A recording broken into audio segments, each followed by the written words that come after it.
आपण बहिष्कार हा पाठी लगाम मोहीम चालू केली होती 2020 मध्ये।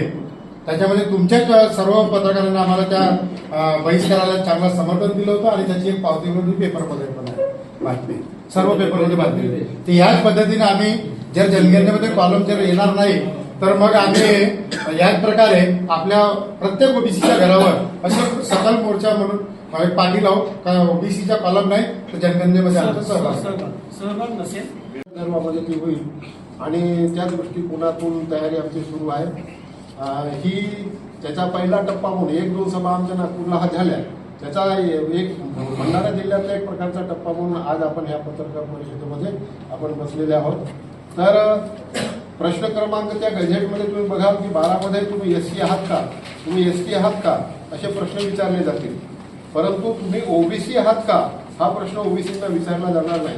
म्हणजेच ओबीसीची इतर म्हणूनही नोंद केली जाणार आहे। अर्थात अनुसूचित जाती अनुसूचित जमातीप्रमाणे ओबीसीची नोंद होणार नाही, त्यामुळे ओबीसीची एकूण संख्या आणि 33 प्रश्न संबंधित ओबीसींची काही माहिती कळणार नाही। म्हणजे ओबीसींची जेव्हा त्यांना माहितीच कळणार नाही तर ओबीसीची किंवा ज्याला आपण जात न्याय म्हणतो स्पष्टपणे जातनिहाय जनगणना करू असं त्यांनी म्हटलेलं होतं। आणि संसदेमध्ये सुद्धा अनेक वेळा म्हणजे विरोधी पक्षाचे खासदार किंवा जे सत्तारूढ आहेत त्यांनी सुद्धा आणि हे कबूल केलेलं होतं। दुसरी गोष्ट अशी की इथील जे सत्तारूढ पक्षाचे जे लोक होते त्यांना सुद्धा एवढा आनंद झाला होता की इथे हा चांगल्या प्रकारे विजयोत्सव मानवला गेला। लोक पेढे वाटले, मिठाया वाटल्या, हारपुरे हे केले आणि सांगितलं गेलं की पहा आता आम्ही ओबीसीची घटना UGC 2012च्या समानतेच्या दिशानिर्देशांच्या नियमावलीची अंमलबजावणी होत नसल्यामुळे सर्वोच्च न्यायालयाच्या निर्देशानुसार 13 जानेवारी 2026 रोजी विद्यापीठ अनुदान आयोगाने उच्च शिक्षण संस्थांमध्ये समानतेच्या संवर्धनासाठीचे नियम 2026 हा अध्यादेश जाहीर केला आहे। तर खरं म्हणजे जातीय भेदभावाला आळा घालण्यासाठी, त्यांच्या तक्रारीची चौकशी करून त्यांना न्याय मिळवून देण्यासाठी शिक्षण संस्थांमध्ये समता समिती आणि तक्रार निवारण यंत्रणा स्थापन करणं हे बंधनकारक करण्यात आलेलं आहे। या समता परिषदेमध्ये अनुसूचित जाती अनुसूचित जमाती इतर मागासवर्गीय विद्यार्थ्यांचे प्रतिनिधित्व राहणार आहे। तर अशा प्रकारे हा पिढ्यानपिढ्या होणारा भेदभाव, अपमान, मानसिक छळ हे सहन करणारे त्याच्यामध्ये प्रकरण राहणार आहे। म्हणजे इतर म्हणून आम्ही सगळे जमले जाणार आहोत अशी ती परिस्थिती आहे।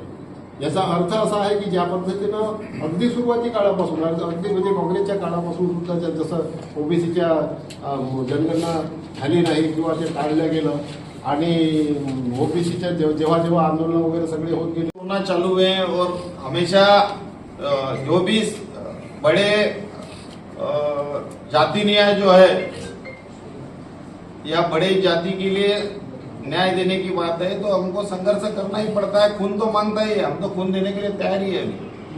चाहे वो हमारे जाति न्याय जनगणना हो, चाहे वो किसानों के मुद्दे हो, चाहे ये देश बचाने का काम हो, किसी भी चीज के लिए हम लड़ने के लिए तैयार है और खून देने के लिए तैयार ही लोग हैं यहाँ पे। लेकिन हमारे ऊपर भारत जब से स्वतंत्र हुआ है तब से हमारे ऊपर अन्याय होते आ रहा है। अभी सत्ता पक्ष ने, सरकार ने बोला है कि जाति की यहाँ जनगणना करेंगी, लेकिन प्रश्न ये है कि उन्होंने जो राज्यपत्र निकाला है उसमें ओबीसी का कॉलम ही नहीं है। अगर ओबीसी का कॉलम ही नहीं है तो फिर हमारे साथ अन्याय है, हमारी जनगणना ही नहीं होगी, हमारी गिनती नहीं होगी। और अगर हमारी गिनती नहीं होगी तो कहाँ से फिर जाति की जनगणना होगी और हमारे को न्याय कैसे मिलेगा। किसी भी चीज में संविधान के तहत यहाँ पे हमारा जो हक बनता है वो हक ही छीनने का काम है सरकार कर रही है। उसके लिए आने वाले समय में हम धीरे धीरे एक एक करके बंद मुट्ठी बन रही है और ये बंद मुट्ठी का आवाज तो सरकार को दिखेगा ही दिखेगा। वो चाहे संसद में हो वहां पे लड़ेंगे, चाहे असेंबली में वहां पे लड़ेंगे, या हर गांव में हर जिले में हम लोग यहाँ पे लड़ने के लिए तैयार है और हम आने वाले समय में करके दिखाएंगे।